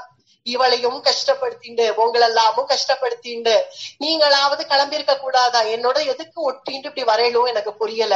சோ வனவாசம்ங்கிறது எனக்கு தானே தலைவிதி. உங்களுக்கு வேண்டாமே, உங்களுக்கு வேண்டாமே, நீங்களாவது கிளம்பிருக்கலாமே. நீங்கள்லாம் சௌக்கியமா வாழ வேண்டியவர்கள் தானே. என் நிமித்தமா உங்களெல்லாமும் கஷ்டப்படுத்தி நான் இந்த நிலைமையில இனி என்னால திரௌபதிய பார்க்க முடியாது பீமா. இனி நான் பிராணத்தியாகம் பண்றேன். இனி என்னுடைய ஜீவன் புறப்பட வேண்டியதுதான். இனி இந்த நிலைமையில இவளை பார்த்த பிறகு இனி நான் உயிரோட இருக்கிறதுல எந்த அர்த்தமும் இல்ல அப்படின்னு தர்மபுத்திரர் கதறினதும் பீமன் சொல்றான், அண்ணா அண்ணா ஏன் இப்படி எல்லாம் பேசுற? ஏற்கனவே நான் ஒரு விதமா பயந்து போயிருக்கேன். மூர்ச்சியாய் விழுந்திருக்கா, இன்னும் இவள் எழுந்துக்கலையேன்னு நினைச்சுட்டு இருக்கேன். இப்ப உட்காந்து நீ ஏன் இப்படி எல்லாம் புலம்பின்னு கிடக்குற? கொஞ்ச நாள் இரு அண்ணா, அழாத, ஒண்ணு ஆகாது, இரு அப்படின்னு திரௌபதியினுடைய பாதத்தை எடுத்து தன் மடியில வச்சுட்டான் பீமன். அதை தேய்ச்சி விடுறான். அவளுக்கு சூடு உண்டாக்க பாக்குறான். ஒருவேளை உடம்பெல்லாம் நல்லா விரைச்சு போயிடுது, பனி பிரதேசத்துல நடந்து வந்ததுனால. அதனால அதுக்கு சூடு உண்டாக்க பாக்குறான். ஆனாலும் அவள் அப்பயும் எழுந்துக்கல. பீமா, நீ இவ்வளவு பண்ணியும் எழுந்துக்கலையே, சூடு உண்டாக்கி உஷ்ணத்தை உண்டாக்கி பார்த்த அப்பவும் எழுந்துக்கலையே, பின்ன இது ஏதோ ஒரு பிரச்சனை. இங்க என்ன நம்ம பக்கத்துல யாராவது உதவி செய்யறதுக்கு யாராவது இருக்காளா? வைத்தியர் யாராவது இருக்காளா? யாருமே இல்ல. இனி நாம் மறுபடியும் இவளை கீழே தூக்கிட்டு போகணும்னா நம்ம இப்ப பாதி தூரம் நடந்து வந்துட்டோம் பத்ரிகாசிரமத்துக்கு. மறுபடியும் வந்த தூரம் அதே பதி பிரதேசத்துல கீழே இறங்கணும். அப்படி இல்லைன்னா மறுபடியும் பத்ரிகாசிரமத்தை நோக்கி மேல் நோக்கி போகணும்னா இவளாலேயோ இந்த நிலைமையில இவளை தூக்கின்னு கூட போக முடியாது பீமா. நாம் என்ன செய்வோம்? இந்த எல்லா தப்பும் அபராதமும் நான் தான் பண்ணேன். அன்னைக்கு பாஞ்சாலராஜன் துருபத மகாராஜன் என்ன சொன்னார் நம் கல்யாண தன்னைக்கு? நீ பாண்டவர்களை அடைஞ்சிருக்க, அதனால உனக்கு நீ ரொம்ப பிராப்தம் பண்ணவள், நீ ரொம்ப கொடுத்து வச்சவள்னு சொன்னாரு இன்னைக்கு துருபத மகாராஜா. சோகம் பிராப்ஸ்யசி கல்யாணி பாண்டவான் பிராப்ய வைபதி. பாண்டவர்கள் அடைஞ்சிருக்க, அதனால உனக்கு பெரிய பிராப்தமா கிடைச்சது அப்படின்னு சொன்னாரே. திரௌபத ராஜேன பித்ரா தத்தயதே க்ஷணா. அப்படி துருபத ராஜன் அன்னைக்கு சொன்னது, அந்த வார்த்தைக்கெல்லாம் நம்ம தகுதியான ஆட்களானே எனக்கு தெரியல. அதுக்கெல்லாம் நம் பொருத்தமா இருப்போமா அதுவும் எனக்கு புரியல. ஆனால் நான் அந்த வனவாசம்னு நம்ம புறப்பட்டு வந்த உடனே இவளாவது கிளம்பி போயிருக்கலாம். திருஷ்டத்யும்னன் கேட்டான், நான் வேணா இவளை அழைச்சிட்டு போறேன்னு. அப்பவும் நான் தான் பாப்பி, நான் தான் இவளை இருக்க வச்சுட்டேன். தத் சர்வமனமாப்யேயம் ஸ்ரமசோகாத்வ கர்ஷிதா ஷேதே நிபதிதா பூமௌ பாபஸ்ய மம கர்மபிஹி. பாபஸ்ய மம கர்மபிஹி. நான் தான் பாப்பி. நான் இந்த பூமியில வாழறதுக்கே லாயக்கில்லாதவன். என் பத்தினிய சரியா வச்சுக்க கூட எனக்கு துப்பு இல்ல. நான் வாழவே தகுதியற்றவன். பாபஸ்ய மம கர்மபிஹி. என்னுடைய கர்மா, நான் பண்ண கர்மா இப்ப எல்லாரையும் சேர்த்து பாதிக்கிறது. பெரியவர்கள்னு நான் சொல்லி அவர்கள் வார்த்தைய மீறாம நடக்கணும்னு சொல்லி நான் இவ்வளவு ரொம்ப கஷ்டப்படுத்திட்டேனோ, அதுதான் எனக்கு இப்ப தோன்றது. தியூத அரங்கத்துல இவ பட்ட கஷ்டம் ஒண்ணு. இப்ப இந்த வனவாசத்துல 5 வருஷமா இவளை போட்டு வாட்டி வதச்சு அப்பவே இவள திருஷ்டத்யும்னனோட கிளம்பியிருந்தா போயிருக்கோம். நான் தான் இருக்க வச்சேன். அபராதி அப்பவும் நான் தான். இனி பீமா ஏதாவது ஒண்ணு பண்ணு பீமா, இப்படியாவது இவளை எழுப்பி இவளை கொண்டு போய் நம்ம பாஞ்சால தேசத்துக்கு அனுப்பிடுவோம். இனி இந்த மாதிரி இவளை வச்சுக்க வேண்டாம், அதனால ஏதாவது செய் அப்படின்னு வாய மூடு. பீமன் சொல்ல, போறோம் அண்ணா, நிறுத்து. நீயும் அழறது இல்லாம எல்லாரையும் சேர்த்து அழ வச்சுட்டு இருக்க. நீ இஷ்டம்னா இங்க இருக்கணும் திரௌபதியும்ப, வேண்டாம்னா அவ கிளம்பணும்னுவ. நீ சொல்றதெல்லாம் கேட்கறதுக்கு தானே. அவள் இஷ்டம் அவங்க இருக்கா, நீ சொன்னதுக்காக மட்டும் அவங்க இருக்கான்னு நினைக்காத. அவள் மனசுல அவளுக்கு இஷ்டமா இருக்கு, இங்க இருக்கா, அவ்வளவுதான். நீ இப்ப அழுது எல்லாரையும் அழ வச்சு இப்ப ஒன்னால பேர் எங்க மனசெல்லாம தாபம் அடையிறது. நீ கர்மா பண்ணு, நீ பாபம் பண்ணு, இதெல்லாம் பேசுறதுக்கு இப்பவா சமயம்? நானே எப்படி இவளை எழுப்புறதுன்னு பயந்துட்டு இருக்கேன். இப்ப போய் இதெல்லாம் பேசின்னு இருக்கியே, கொஞ்சம் இரு, என்னை யோசிக்க விடு. இந்த மாதிரி நீ அழுது என்னை கஷ்டப்படுத்தாத அப்படின்னு சொல்லி பீமன் என்ன பண்ணலாம், எப்படி எழுப்பலாம்னு யோசிச்சுட்டு இருக்கான். அவள் கன்னத்தை கூட கொஞ்சம் தட்டி பாக்குறான், திரௌபதி எழுந்துருன்னு. ஆனா அவளுக்கும் பிரக்னையே இல்ல, மொத்தமா பிரக்னையே இல்ல. அத பார்த்ததும் தர்மபுத்திரர் சொல்ற, பீமா என்ன திட்டாத, நீ திட்டினாலும் பரவாயில்ல, நான் இனி என் ஜீவன் கிளம்ப வேண்டியதுதான், நான் பிராண தியாகம் பண்ண போறேன், இனி திரௌபதி இன்னும் 5 நிமிஷம் பாப்பேன், அவள் எழுந்துக்கலைன்னா நான் பிராண தியாகம் பண்ணிடுவேன், நான் இங்கேயே என் திரௌபதிக்காக நான் பிராண தியாகம் பண்ணிடுவேன். பீமன் சொல்றான், ஆமா பிராண தியாகம் பண்ணிட்டு நீ போ, பிறகு நாங்க தான் கஷ்டப்படுவோம், நாங்க தான் அதுக்கும் கஷ்டப்படுவோம், கொஞ்சம் அழாம இருக்கியா, இந்த மாதிரிலாம் பேசாம இருக்கியா, தயவு செஞ்சு பேசாம இரு, என்னை யோசிக்க விடு, என்னை கொஞ்சம் யோசிக்கவாவது விடு அப்படின்னு சொல்லி பீமன் யோசிக்கிறான். யோசிச்சு என்ன பண்ணலாம், இனி எங்க போகலாம், இப்படி சுத்தி பார்த்தா எங்க பார்த்தாலும் ஒரே பனிமுட்டம், யார் பக்கத்துல இருக்கா எதிர வரா ஒன்னும் தெரியல. நகுல சகதேவர்களை பாக்குறா, ஒரு 10 திப்படி போங்கப்பா, அதை தாண்டி வேற எங்கேயும் போயிடாதீங்க, ஒரு 10 திப்படி போய் மகரிஷிகள் யாராவது பின்னாடி வராளா பாரு, அவர்களும் யாரும் இன்னும் வரதாக தெரியலையே, நம்மள மட்டும் முன்னாடி அனுப்பிச்சுட்டா மகரிஷிகள் யாராவது வந்தா அவர்கள் கையில யார்கிட்டயாவது ஏதாவது ஔஷதம் இருக்கும், ஏதாவது ஒரு மருந்த கொண்டு தெளிச்சா அவ எழுந்துருவா, மகரிஷிகள் யாராவது வராளா பாரு, ஒரு 10 திப்படிக்கு மேல போயிடாதீங்க, அப்புறம் நீங்கள் தொலைஞ்சிடுவீர்கள், போய் பார்த்துட்டு வா அப்படின்னு பீமன் சொன்னதும் அவர்களும் போய் பாக்குறா, யாரும் வரதாக தெரியல, கண்ணு கெட்டின தூரம் ஒன்னும் தெரியல, எங்க பார்த்தாலும் பனிமூட்டம், யாருமே வரலன்னா. நகுலன் சொல்றான், வேணா நம்ம அழைச்சின்னு போயிடுவோமா, கீழே இறங்கிடுவோமா, திரௌபதியை அழைச்சின்னு கீழே மறுபடியும் போயிடலாமா, பத்ரிகாசிரமம் பாதி தூரம் வந்தாச்சு, இப்ப பரவாயில்ல கீழே போயிடலாம், இல்ல வேண்டாம்ப்பா வேற ஒரு உபாயம் இருக்கு. அண்ணா தர்மபுத்திரரை பார்த்து சொல்றான், அண்ணா நீ அழாத, எனக்கு வேற ஒரு உபாயம் தோன்றது, நான் அதை பண்றேன், அதை பண்ணா எல்லாம் சரியாயிடும். என்னப்பா தர்மபுத்திரர் கேக்குற, உபாயமா அப்படின்னு ஒண்ணு இருக்கா, அப்படி ஒண்ணு இருந்தா ரொம்ப சந்தோஷம், அத முதல்ல செஞ்சுடு பீமா, என்ன உபாயம், என்ன பண்ண முடியும் அப்படின்னதும், என் பிள்ளை கடோத்கச்சன் இருக்கான் இல்லையா, இந்த கடோத்கச்சனை இங்க அழைச்சா எல்லா பிரச்சனைக்கும் ஒரு விமோச்சனம் கிடைச்சிடும். கடோத்கச்சன் தன் நினைச்ச மாத்திரத்துல வந்து நிப்பேன்னு பீமன்ட்ட சொன்னான் இல்லையா, வனவாசம் ஆரம்பிக்கிறச்சேவே இது நம்ம எல்லாருக்கும் ஞாபகம் இருக்கும். ஏன்னா அவன் ராட்சசன், ராட்சசர்களுக்கு தேவர்களுக்கு என்ன பலம் இருக்கோ அதே பலம் ராட்சசர்களுக்கும் இருக்கு. என் பிள்ளை கடோத்கச்சன் நான் மனசுல நினைச்சாலே இங்க வந்து நிப்பான், அத்தகைய சாமர்த்தியம் அவன் கிட்ட இருக்கு. ஹைடம்பஸ்ச மகாவீர்யோ விஹகோ மத்பலோபமஹ பஹேதனக சர்வான்னோ வசனாத்தே கடோத்கச்சஹ. அண்ணா கடோத்கச்சனை ஏன் பிள்ளைன்னு சொல்றதை விட இடும்பி பிள்ளைன்னு சொல்றதுதான் பொருத்தமா இருக்கும் அப்படின்னு பீமன் சொல்றான். ஹைடம்பஸ்ச மகாவீர்யோ, ஹைடம்பஸ்ச இடும்பியினுடைய பிள்ளை, அதனால ஹைடம்பஸ்ச மகாவீர்யோ, மகாவீரனான கடோத்கச்சன் இங்க அவன் வந்தாச்சுன்னா இது ஏதாவது ஒண்ணு பண்ணுவான், பண்ணி இந்த பிரச்சனைக்கெல்லாம் ஒரு விமோச்சனம் கிடைச்சிரும். அனுஜ்ஞாதோ தர்மராஜ்ஞாம் புத்திரம் ஸ்மரச ராட்சசம் கடோத்கச்சஸ்து தர்மாத்மா ஸ்மிருத மாத்ர பிதுஸ்ததா.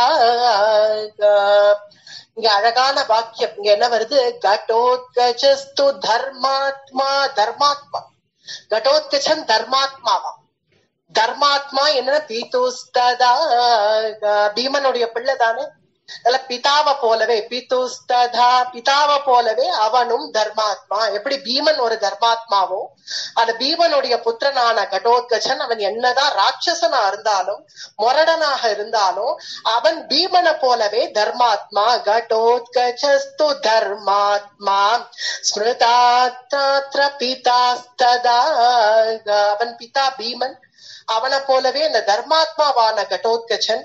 அத்தகைய கடோத்கச்சனை மனசுல நினைச்சாலே அவன் இங்க வந்து நிப்பான், அவனுக்கு அத்தகைய சாமர்த்தியம் இருக்கு அப்படின்னு பீமன் சொன்ன உடனே தர்மபுத்திரர் சொல்றா, அத முதல்ல பண்ணுப்பா, என் பிள்ளை கடோத்கச்சனை கூப்பிடுப்பா, கூப்பிட்டு அவனால ஏதாவது செய்ய முடியும்னா நான் சந்தோஷப்படுவேன், கூப்பிடு அவனை மனசுல நீ ஸ்மரிச்சா அவன் நிச்சயமா வந்துடுவான் அப்படின்னு சொன்னதும் பீமசேனன் கடோத்கச்சா அப்படின்னு மனசால ஸ்மரிச்சான். கடோத்கச்சா உடனே இங்க வாப்பா, உன்னை பாக்கணும், கடோத்கச்சா வா அப்படின்னு பீமசேனன் மனசால ஸ்மரிச்ச உடனே அதே க்ஷணத்துல அங்க கடோத்கச்சன் வந்து பட்டுன்னு தோன்றுகிறான், வந்து பட்டுன்னு அங்க ஆவிர்பவிச்சான் கடோத்கச்சன் ராட்சசனா இருக்கிறதுனால. உடனே பீமனுடைய சரணத்துல விழுந்து நமஸ்கரிச்சான். நமஸ்கரிச்ச உடனே பீமன் கடோத்கச்சனை பார்த்து குஷல பிரஷ்னம் பண்றான். சௌக்கியமா கடோத்கச்சா அப்படின்னு கேட்டதும், நான் சௌக்கியமா இருக்கேன், அப்புறம் உன் தாயார் ஹிடும்ப எப்படி இருக்கான்னு பீமசேனன் கேக்குறான். அம்மாவும் சௌக்கியமா இருக்கா, எப்பவும் உங்களதான் நினைச்சுட்டு இருக்கா. எப்போ உங்களோட சேரக்கூடிய நாள் வருமோன்னு அததான் எதிர்பார்த்துன்னு இருக்காள் அப்படின்னு சொன்னதும் பீமன் சொல்றான், கவலைப்படாம இருக்க சொல்லு, இன்னும் கொஞ்ச நாட்கள் தான், கொஞ்ச நாட்கள்ல மறுபடியும் பழையபடி ஆயிடும்னு சொல்லு, தைரியம் சொல் அப்படின்னு பீமசேனன் சொன்னதும், அதெல்லாம் நான் பாத்துக்கிறேன், அம்மாவெல்லாம் நான் பாத்துக்கிறேன், அதை பத்தி விசாரம் இல்லை, ஆனா நீங்கள்லாம் இங்க பாதி பனிப்பிரதேசத்துல அதுவும் இந்த மலமூட்டத்துல இங்க ஏன் நிக்கிறீர்கள், என்ன ஆச்சு, ஏன் பத்ரிகாசிரமத்தை நோக்கியா போயின்னு இருக்கீர்கள், பகவத் தரிசனத்துக்காக போறீங்களா அப்படின்னது பீமன் சொல்றான், ஆமாப்பா நான் என்னன்னு சொல்லுவேன், ஏதோ பகவத் தரிசனத்துக்கு புறப்படுவோம்னு கிளம்பி வந்துட்டோம், வந்த இடத்துல அங்க பார், அங்க விழுந்திருக்கிறது யாருன்னு தெரியறதா உனக்கு அப்படின்னு திரௌபதி தர்மபுத்திரருடைய மடியிலேயேதான் இருக்கா, அதை காண்பிச்சு கேட்கிறார் பீமன், அங்க விழுந்திருக்கிறது யாருன்னு தெரியறதா, அது யாரும் தெரியறதா பார் அப்படின்னதும் திரும்பி பாக்குறான் கடோத்கஜன், இல்ல என்னுடைய அம்மா திரௌபதி தானே, அம்மா திரௌபதி தானே விழுந்திருக்கிறது, ஆமாப்பா விழுந்துட்டாப்பா, மயக்கம் போட்டு விழுந்துட்டா, அதனாலதான் எங்களால மேற்கொண்டு போக முடியல,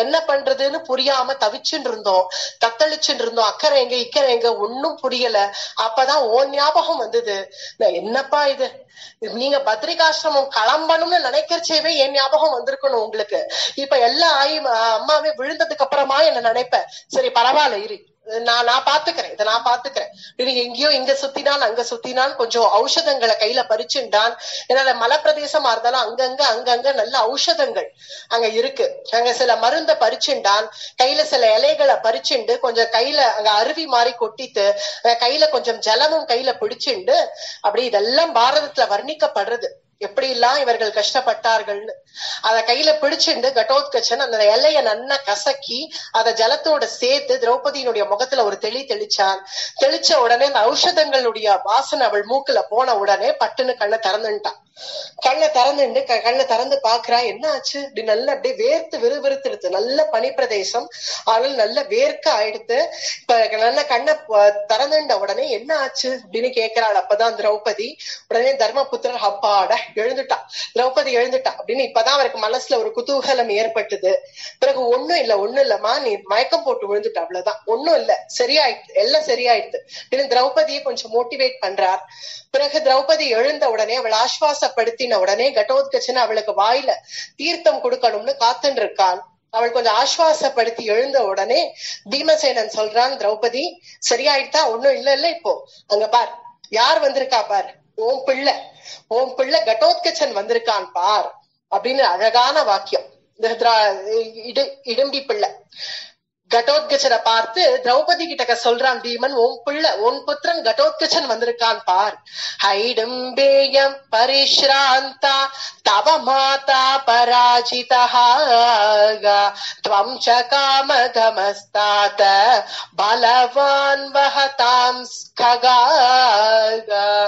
அப்ப கடோத்கஜன் சொல்றச்சே கூட பீமன் என்ன சொல்றான், ஹைடும்பேய பரிஷ்ராந்தா, ஹிடிம்பி பையா உன்னுடைய மாதா தவ மாதா பராஜிதாக, ஹிடிம்பி புத்ரா உன்னுடைய மாதா திரௌபதிக்கு இப்படி ஆயிடுத்து அப்படின்னு சொன்னான். அதே போல இப்ப அதே பிரகாரம் திரௌபதி கிட்டகவும் உன்னுடைய புத்திரன் கடோத்கஜன் வந்திருக்கான் அப்படின்னு சொன்ன உடனே மாத்ரு வாத்சல்யத்தோட அப்படி கடோத்கஜனை பாக்குறாள் திரௌபதி. ஏன்னா கடோத்கஜனோட அவ்வளவா பழகினது இல்ல திரௌபதி, ஏன்னா ஹிடும்பிதான் இங்க இந்திரபிரஸ்தத்துல இருந்தா, பீமசேனனோட இங்க இவர்கள் கோஷ்டியில திரௌபதியினுடைய தோழிகள் கோஷ்டியில ஹிடும்பியும் பிராதான்யமா இருந்தா. ஆனால் கடோத்கஜனோ ராட்சச ராஜ்யத்தை அங்க கவனிச்சுட்டு இருந்தான், அவன் அப்பப்பதான் இங்க வந்துட்டு போவான், அதுவும் தர்மபுத்திரருக்கு ரொம்ப பிரியமான புத்திரன் கடோத்கஜன், அதனால அவன் வந்தாலே தர்மபுத்திரன் அவனை விடவே மாட்டார், அவனை தங்கூடவே வச்சுப்பார், தானே பேசுவார். அப்பிறகு கடோத்கஜன் கிளம்பியும் போயிடுவான். திரௌபதி கிட்டக்க அவ்வளவாக ஒரு பேச்சுவார்த்தை ஏற்பட்டது இல்ல கடோத்கஜனுக்கு. ஆனா இன்றைய தினம் தான் திரௌபதியை நேருக்கு நேர் பார்த்து பேச முடியறது அவனாலையும். தன் புத்திரன்கிற வாத்சல்யத்தோட இப்படி திரௌபதி அவனை பார்த்ததும் அவனும் ஓடி வந்து, அம்மா முதல்ல வாயை தர, உனக்கு தீர்த்தம் கொடுத்துட்டு அப்புறமா பேசலாம் அப்படின்னு வாயை திறக்க சொல்றான். திரௌபதி வாயை திறக்க அவள் வாயில அப்படியே இந்த தீர்த்தத்தை சமர்ப்பிக்கிறான் கடோத்கஜன். பிறகு அவள் நல்ல ஆஸ்வாசப்படுத்தின ஒரு நிலை வந்த உடனே கடோத்கஜன் போய் அம்மானு நமஸ்கரிக்கிறான் திரௌபதிய. பிறகு திரௌபதி அவனை வாரி அணைச்சி உச்சி முகந்தாள், குழந்தை இந்த நிலைமையில இந்த இடத்துல இருந்து உன்னை பார்த்து பேசும்படி இருக்கே அப்படின்னு கடோத்கஜனை பார்த்து ஆலிங்கனம் பண்ணிக்கிறாள் திரௌபதி. பிறகு யுதிஷ்டிரரையும் வந்து நமஸ்கரிக்கிறான் கடோத்கஜன். யுதிஷ்டிரர்கிட்ட ஏராளமான பழக்கம் இருக்கு கடோத்கச்சன்ட்ட. இப்பதான் பாக்குற மாதிரி இல்ல. இருந்தாலும் யுதிஷ்டிரரும் அவனை கட்டிண்டு வச்சான்னு கூப்பிடுறார், குழந்தைன்னு கூப்பிடுறார்.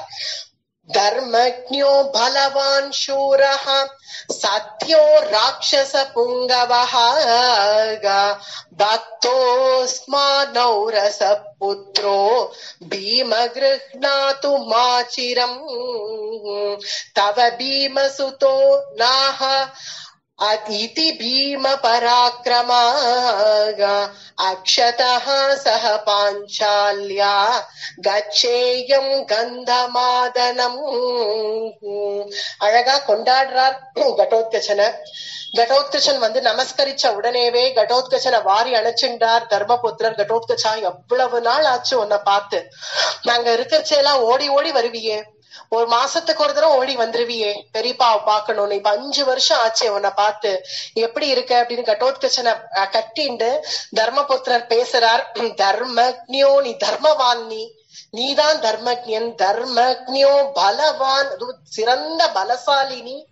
ஏன்னா என்னுடைய தம்பி, என் பீமனுடைய பிள்ளை இல்லையா நீ, அதனால ஸ்வபாவமாவே அந்த பலம் உனக்கு. பலவான் சூரகா, நல்ல இன்டெலிஜென்ட், நல்ல சூரகா, நீ நல்ல சூரனா இருக்கக்கூடியவன். சத்யோ, சத்தியசீலன் நீ. இப்படி எல்லாம் கடோத்கச்சனை கொண்டாடுறார் தர்மபுத்திரர். ராட்சச புங்கவஹா, ராட்சசேஸ்வரன் நீ, ராட்சச ராஜ்யத்தினுடைய சக்கரவர்த்தி நீ. நான் இந்த பிரஜைகளுக்கு நான் சக்கரவர்த்தியா இருந்தேன்னா நீ ராட்சச புங்கவஹா, ராட்சச சக்கரவர்த்தி நீ.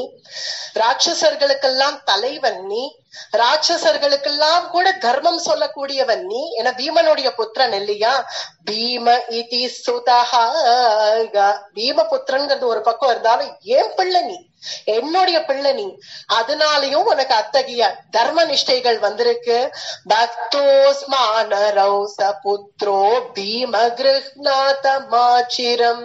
ஆனாலும் எனக்கு பெருமை சந்தோஷம், நீ பீமனுடைய பிள்ளை. அதனாலயே எனக்கு உன் மேல ஒரு வாத்சல்யம் இருக்கு. ஏன்னா உன்னுடைய அப்பாவும் இதே மாதிரிதான், பீமசேனனும் இதே மாதிரிதான். யாருக்காவது ஏதாவது ஒரு பிரச்சனைன்னா உடனே வந்து நிப்பான். என்ன எப்பேற்பட்ட வாழ்க்கை என்ன கஷ்டம்னாலும் வந்து நிப்பான். குடும்பத்துக்கு ஒரு கஷ்டம்னா முதல்ல அவன் தான் வந்து நிப்பான். அது போல இப்ப நீயும் உன்னுடைய அப்பா போலவே நீயும் இப்ப எங்களுக்கு ஒரு கஷ்டம்னா உடனே, உன்னுடைய தாயார் திரௌபதிக்கு ஒரு கஷ்டம்னா உடனே ஓடி வந்துட்ட இல்லையா. அதுதான் பீமனுடைய பிள்ளைங்கிறது. அத்தகைய புத்திரன் நீ. தவ பீம சுதோ மகத், நீயும் உன்னுடைய அப்பாவை போல அதே தர்ம நிஷ்டையில எப்போதும் இருப்பாய் அப்படின்னு மனம் குளிர்ந்து ஆசீர்வாதம் பண்றார் கடோத்கச்சனுக்கு. பிறகு பெரியப்பாவை பார்த்து கடோத்கச்சன் கேட்கிறார், உங்களுடைய வாக்கியம், உங்களுடைய லாலனை, உங்களுடைய பிரேம, உங்களுடைய கருணை இதெல்லாம் அனுபவிச்சவன் நான். உங்களுடைய பெத்த பிள்ளைகள் எவ்வளவு அனுபவிச்சாலோ எனக்கு தெரியல. ஆனா என் மேல நீங்க அவ்வளவு கிருபை காமிச்சிருக்கீர். அத ஒவ்வொரு நாளும் நான் அனுபவிச்சவன். ஆனா இந்த நிலைமையில உங்களை பாக்குறதுதான் எனக்கு கஷ்டமா இருக்கு. சரி, நீங்கள் ஆக்னி இடுங்கள், நான் என்ன பண்ணணும்? இப்ப பத்ரிகாசிரமம் தானே போறேன், இங்க இப்ப தாயாரால நடக்க முடியல, அதுதானே இப்ப பிரச்சனை, அதுதானே அப்படின்னதும் ஆமா. அதனால கடோத்கச்சா நீ ஒரு உதவி பண்ணுப்பா. அக்ஷதஹ சஹ பாஞ்சால்யா, இந்த பாஞ்சாலிய திரௌபதிய கச்சேயம் கந்தமாதனம். இவர்கள் இருக்கிறது கந்தமாதனம் அப்படிங்கிற ஒரு பர்வதம், ஒரு மவுண்டன். இந்த கந்தமாதனத்தை தாண்டிதான் இனி பத்ரிகாசிரமம் போகணும். அதனால இவளை நீ அழைச்சிட்டு போயிடுறியா, உன்னால முடியுமா? இவளை அழைச்சிட்டு போயிட்டேன்னா நாங்க நிதானமா வந்துடுறோம், நாங்க எப்படியாவது வந்துடுறோம். இவளால நடக்க முடியல, எத்தனை நாள் நான் பீமனையே வேலை வாங்குறது சொல்லு. அவன் தான் எங்க எல்லாருக்கும் ஒரு பிரச்சனைனா அவன் தான் எங்களை எல்லாம் தூக்கின்னு போயிட்டு இருப்பான். ஆனா அவனுக்கும் வயசாயின்னு இருக்கு இல்ல, ஏன்னா எனக்கு என்ன வயசோ அதுதானே அவனுக்கும். அதனால நீ இவளை அழைச்சிட்டு போ, உன் தாயார மட்டும் நீ அழைச்சின்னு போயிட்டா நாங்கள் எல்லாம் எப்படியோ வந்துடுறோம் பின்னாடி அப்படின்னு தர்மபுத்திரர் சொன்னதை என்ன பெரியப்பா நீங்கள்? கடோத்கச்சன் சொல்றான், பெரியப்பா நான் திரௌபதி அம்மாவை மட்டும் இல்ல உங்க எல்லாரையும் என்னால அழைச்சின்னு போக முடியும். தர்மராஜம் ச தௌம்யம் ச கிருஷ்ணாம் ச யமஜௌ ததா ஏகோப்ய மஹபலம் போடும் கிமுதாத்ய சகாயவாகான். பின்னாடியே அந்த மகரிஷிகள்லாம் வந்தவர்கள் அவர்களும் வந்து சேர்ந்துட்டா. ஏன்னா இங்க இவ்வளவு நேரம் ஆயிடுத்து இல்லையா. திரௌபதி மூர்ச்சாய் விழுந்து கடோத்கச்சன் வந்து இவளை எழுப்பி இவ்வளவு நேரம் ஆனதுனால அங்க மகரிஷிகள் இல்லாம கூட வந்துடவே இனி இவ கடோத்கச்சன் சொல்றான், என் ஒருவனால உங்களையும் அழைச்சின்னு போக முடியும், தாயார் திரௌபதியும் அழைச்சின்னு போக முடியும், என் சித்தப்பா நகுல சகதேவர்களையும் அழைச்சின்னு போக முடியும், என் அப்பா பீமனையும் அழைச்சின்னு போக முடியும், இப்ப இத்தனை மகரிஷிகள் வந்திருக்காளே இவா எல்லாரையும் கூட என்னால அழைச்சின்னு போக முடியும். அங்கே சதசஹா சூரா விஹங்காஹ காமரூபிணஹ சர்வான் ஹோம் பிராமணைஹி சார்தம் வக்ஷ்யந்தி வக்ஷ்யந்தி சஹிதானகா சர்வான் ஹோ பிராமணைஹி சார்தம். சர்வான் ஹோ பிராமணைஹி, இங்க எத்தனை பிராமணர்கள் வந்திருக்காளோ, எத்தனை ரிஷிகள் வந்திருக்காளோ, இவா எல்லாரையும் கூட என்னால என் ஒருவனால அழைச்சுன்னு போக முடியும். ஏகோப்பியகமலம் வேதும், ஏகோப்பியமலம், என் ஒருவனாலேயே இதை செய்ய முடியும். இப்படிப்பா நீ ராட்சசன் தான் எனக்கு தெரியும், அதுக்காக இங்க எல்லாரையும் நீ தூக்கின்னு போக போறியா அப்படின்னு தர்மபுத்திரர் கேட்டா, பீமன் சொன்னா, அவன் என் பிள்ளை தானே, நான் உங்க எல்லாரையும் தூக்கின்னு போலியா, நான் மனுஷனா இருக்கேன், அப்படி இருக்க இவன் ராட்சசன் வேற, இவனால முடியாத செய்வான் அப்படின்னு பீமன் சொல்ல. ஆனாலும் தர்மபுத்திரர் அதெல்லாம் வேண்டாம்ப்பா, உனக்கு போய் சிரமம் கொடுத்துண்டு நீ போய் எல்லாரையும் தூக்கிட்டு போயிண்டு வேண்டாம்ப்பா, நீ ஒருவனே இதை செய்யறதா, வேண்டாம், உனக்கு அத்தகைய சிரமம் எல்லாம் நான் கொடுக்கணும்னு நினைக்கல, நீ திரௌபதிய மட்டும் அழைச்சுன்னு போறோம். அட என்ன பெரியப்பா நீங்க, சரி நான் தூக்க கூடாது அவ்வளவுதானே, நான் இப்ப எப்படி அப்பா ஸ்மரிச்ச அடுத்த க்ஷணம் இப்ப நான் வந்து நின்னேனோ அது போல இப்ப நான் ஸ்மரிக்கிறேன், ஏராளமான ராட்சசர்கள் இப்ப இங்க வருவான், வந்து ஆளுக்கு ஒருத்தரை தூக்கின்னு போவான், அது பரவாயில்ல தானே, அப்படி பண்ணா உங்களுக்கு சரிதானே அப்படின்னு சொல்லி மனசுல ராட்சசர்களே வாருங்கள் அப்படின்னு மனசுல ஸ்மரிச்சான் கடோத்கச்சன். ஸ்மரிச்ச உடனே எங்கேந்தோ தொப்பு தொப்புன்னு 10 ராட்சசர்கள் வந்து குதிச்சா. எல்லாரும் இனி பத்ரிகாசிரமம் போனோம், எல்லாரும் தூக்குங்கள் அப்படின்னு சொன்னான் கடோத்கச்சன். ஆனா ராட்சசர்கள் எல்லாம் ஒவ்வொருத்தர தூக்கின்றார்கள். கடோத்கச்சன் ஜாக்கிரதையா திரௌபதியை தூக்கி தன் தோல்ல உட்கார வச்சுட்டான். பிறகு மத்த பாண்டவர்கள் பீமன் நகுல சகதேவர்களை வேற சில ராட்சசர்கள் தூக்கிண்டா. அங்க வந்திருக்கிற மகரிஷிகள் எல்லாரையும் கூட தூக்கிண்டு ஆகாச மார்க்கமாக பறக்கிறார்கள் ராட்சசர்கள். இந்த ஸ்கிரீன்ல பாக்குறீங்க இல்லையா, அந்த பிக்சர் எவ்வளவு அழகான வடிவமைச்சிருக்கா பாருங்க. இந்த கடோத்கச்சன் அப்படி திரௌபதியை தூக்கின்னு போறது ஆகாச மார்க்கமா அப்படி போறது, அப்படியே திரௌபதியினுடைய கேசங்கள்லாம் அப்படியே பறக்கிற மாதிரி அழகா டெபிக்ட் பண்ணிருக்கா. இதுல அப்படியே ஆகாச மார்க்கமாக ராட்சசர்கள் அதாவது தூக்கிண்டே போறார்கள் பாண்டவர்களை. திரௌபதி கடோத்கச்சனுடைய தோல்ல உட்காந்துட்டே அவளோட சம்பாஷணை பண்ணிட்டே சௌக்கியமாக திரௌபதி சிரிச்ச முகத்தோட கூட போறாள். மற்றவர்கள் எல்லாம் ரிஷிகள்லாம் பயப்படுறான் இத பார்த்துட்டு, யாரோ பீமனுடைய பிள்ளையா கடோத்கச்சனா, அவன் பாட்டுக்கு திடீர்னு ராட்சசர்களை கூப்பிட்டா நம்ம எல்லாரையும் தூக்கின்னு போறாளே, பார்க்க முடியல, கீழே இங்கேருந்து மேலேந்து ஆகாசத்துல இருந்து இன்னும் பூமிய பார்த்தா பயம் வராதோ. ரிஷிகள்லாம் கண்ணை மூடிக்கிறார்களாம். ஆனா இவர்களும் பாண்டவர்களும் கஷத்திரியர்கள் இல்லையா, அவர்களுக்கு கொஞ்சம் ஸ்வபாவமா தைரியம் இருக்கிறதுனால அவர்கள் அப்படியே கீழே பூமிய பாக்குறார்கள். எவ்வளவு அழகா இருக்கு சிருஷ்டி, பகவத் படைப்பு, இதெல்லாம் பார்த்து ரசிச்சுட்டே ஒரு உல்லாச பயணம் போல ராட்சசர்களுடைய முதுகலை ஏறி எல்லாருமாக பத்ரிகாசிரமம் வந்து அடைஞ்சார்கள். கடோத்கச்சன் எல்லாரையும் பத்ரிகாசிரமம் கொண்டு வந்து இறக்கிட்டான். பிறகு பத்ரி நாராயணனை தரிசனம் பண்ணிட்டு மேற்கொண்டு இவர்கள் புறப்பட போறார்கள். அது அந்த சரித்திரம் அடுத்த பிரவச்சனத்துல அனுபவிப்போம். அடுத்த பிரவச்சனம் சௌகந்திக புஷ்பலீலை. அடியே